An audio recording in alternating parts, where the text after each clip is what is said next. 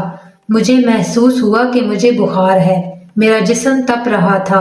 بمشکل ہی میں نے فجر پڑھائی اور گھر لوٹ آیا۔ مجھے تیز بخار ہو چکا تھا۔ میں صحن کی چارپائی پر لیٹ گیا۔ میری بیوی نے جب مجھے یوں بیمار دیکھا تو میرا بہت خیال رکھنے لگی۔ اس وقت میں بھی بے بس تھا کیونکہ بخار کی شدت کی وجہ سے اس کے سہارے کی مجھے ضرورت تھی۔ مجھے دوا بھی وہ خود دیتی، کھانا ناشتہ بھی بنا کر دیتی، رات بھر میری تیمارداری کرتی، جاگتی بھی رہتی۔ نہ چاہتے ہوئے بھی میرا دل اس کی طرف مائل ہونے لگا تھا۔ بس ایک ہی سوال مجھے چین نہیں لینے دیتا تھا کہ اس نے میرے ساتھ ایسا کیوں کیا۔ چند دن بعد میں ٹھیک ہو گیا تھا۔ رات کو جب میں گھر آیا تو پہلی بار اس سے کھانا خود سے مانگا۔ وہ خوشی سے چہکنے لگی تھی، فوراً سے کھانا گرم کر کے میرے سامنے رکھ کر وہاں سے جانے لگی۔ میں نے کہا ادھر میرے پاس بیٹھ کر میرے ساتھ کھانا کھاؤ۔ میری بات سن کر وہ مجھے خوشگوار حیرت سے دیکھنے لگی، چپ چاپ میرے سامنے دسترخوان پر بیٹھ گئی۔ کھانے کے دوران گاہے بگاہے میں اسے دیکھنے لگا۔ وہ اچھی خاصی خوبصورت تھی۔ اب تک جتنا میں اسے جان پایا تھا کہ وہ بری نہیں تھی۔ پھر وہی سوال کہ اس نے یہ طریقہ کیوں اپنایا۔ کھانے کے بعد وہ کچن میں برتن دھونے لگی۔ میں نے اپنے لیے آج چارپائی نہیں بچھائی تھی۔ میں اپنے کمرے میں جا کر لیٹ گیا تھا۔ رات کو جب وہ کمرے میں آئی تو حد درجہ گھبرائی ہوئی تھی۔ اسے دیکھ کر میں اٹھ کر بیٹھ گیا۔ میں نے اسے کہا ادھر میرے پاس آ کر بیٹھو۔ وہ چھوٹے چھوٹے قدم اٹھاتی ہوئی میرے پاس آ کر بیٹھ گئی۔ میں نے اس کا ہاتھ تھام لیا جو اس وقت برف کی مانند ٹھنڈا ہو رہا تھا۔ بہت پیار اور اپنائیت سے میں نے اس کے ساتھ بات شروع کی۔ تم اب میری بیوی ہو اور میں تمہارے ساتھ اپنے رشتے کی ابتدا کرنا چاہتا ہوں، لیکن اس کے لیے ضروری ہے کہ ہمارے درمیان کوئی جھوٹ اور دھوکہ شامل نہ ہو۔ ہم سچ بول کر اپنے رشتے کو شروع کریں۔ میں نے تمہاری ہر غلطی کو معاف کیا، گو کہ یہ مجھ جیسے شخص کے لیے ناممکن سی بات ہے جس کے لیے اس کی عزت سب سے پہلے اہمیت رکھتی ہے، لیکن تم نے میری خدمت بہت کی ہے۔ تم اچھی عادات اور اطوار کی مالک ہو، لیکن مجھے سچ جاننا ہے۔ میری بات سن کر اس نے نظریں بدلی تھی، پھر کہنے لگی ہمارا چھوٹا سا گھر اس پارک کے سامنے ہے جہاں آپ مغرب کے بعد آتے تھے۔ میں وہاں آپ کو روز دیکھتی تھی۔ آپ بہت شریف انسان تھے۔ میرے والد ایک موچی ہیں، بھائی ابھی گورنمنٹ اسکول میں پڑھ رہا ہے۔ میرے لیے رشتے تو بہت آتے تھے، لیکن میرے والد کے پاس مجھے دینے کے لیے جہیز نہیں تھا۔ میرے پاس ایک موبائل موجود تھا جس میں میں آپ کی تصویر کھینچتی رہتی تھی۔ جب بھی آپ مغرب کے بعد پارک کے بینچ پر نظریں جھکا کر بیٹھ جاتے تھے، میں آپ کی تصویر کھینچ لیتی۔ ایک بار محلے کے ایک بدماش کی مجھ پر نظر پڑ گئی۔ وہ ابا کو دھمکانے لگا کہ اگر تم نے اپنی بیٹی کی شادی مجھ سے نہ کی تو اسے اٹھا کر لے جاؤں گا۔ ابا بہت پریشان تھے۔ میں نے اماں سے کہا کہ ابا سے کہیں کہ میری شادی مسجد کے امام سے کروا دیں۔ ابا نے مسجد کے ایک شخص سے بات بھی کی، لیکن آپ نے شادی سے منع کر دیا۔ میں نے آپ کی تصویروں کو اپنی اور اپنے والد اور بھائی کی تصویروں کے ساتھ جوڑ لیا۔ میں نے اپنے بھائی سے کہا کہ کسی بھی طریقے سے وہ آپ کے سائن حاصل کر لے۔ میرا بھائی مدرسے میں چندہ دینے کے بہانے آپ کے پاس آیا تھا۔ اس وقت رش بہت تھا۔ اس نے آپ سے کہا کہ وہ ایک معقول رقم آپ کو دے گا، لیکن آپ کو ان صفحات پر سائن کرنا پڑیں گے۔ اس میں لکھا ہے کہ آپ حلفاً یہ کہیں گے کہ یہ پیسہ مسجد کی تعمیر میں ہی استعمال ہوگا، مسجد کی آڑ میں اسے اپنے استعمال میں نہیں لیا جائے گا۔ آپ کے پاس اس وقت رش بہت زیادہ تھا۔ آپ نے بنا پڑھے ہی اپنے سائن نکاح نامے پر کر دیے، شناختی کارڈ نمبر بھی اور کاپی بھی اٹیچ کر دی، کیونکہ وہاں بہت سے لوگ بڑی بڑی رقم دینے سے پہلے ایسا ہی لائحہ عمل اختیار کر رہے تھے۔ میرا بھائی رش سے فائدہ اٹھا کر آپ سے سائن کروا کر وہاں سے آ گیا۔ جس دن میں نے یہ ڈرامہ رچایا، اسی رات کو وہ بدماش مجھے لے جانے کی دھمکی ابا کو دے کر گیا تھا۔ میں جانتی تھی کہ آپ نیک انسان ہیں، مجھ سے نکاح کیے بنا اپنے گھر لے کر نہیں جائیں گے۔ آپ کی نیک نامی اور شرافت کے تذکرے ہم سب گھر والوں نے سن رکھے تھے۔ اس لڑکی کی باتیں سن کر مجھے حیرت ہوئی تھی، لیکن پھر یہ بھی احساس ہوا کہ اس نے جو کچھ بھی کیا اپنے بچاؤ کے لیے ہی کیا تھا۔ میں نے اسے معاف کر دیا اور ہم ہنسی خوشی زندگی گزارنے لگے۔ 1 سال کے بعد اللہ تعالیٰ نے ہمیں رحمت سے بیٹی سے نوازا۔ میری بیوی بہت نیک تہجد گزار ہے، میرا بہت خیال رکھتی ہے، اور ہماری زندگی اب خوشی خوشی گزر رہی ہے، اور مسجد والے بھی ہمارا ادب و احترام اسی طرح کرتے ہیں جیسے پہلے کیا کرتے تھے۔ ناظرین، مزید اسی طرح کی عجیب و غریب کہانیاں اور واقعات سننے کے لیے ہماری ویڈیو کو لائک کریں، شیئر کریں اور ہمارے چینل کو سبسکرائب کریں۔ شکریہ۔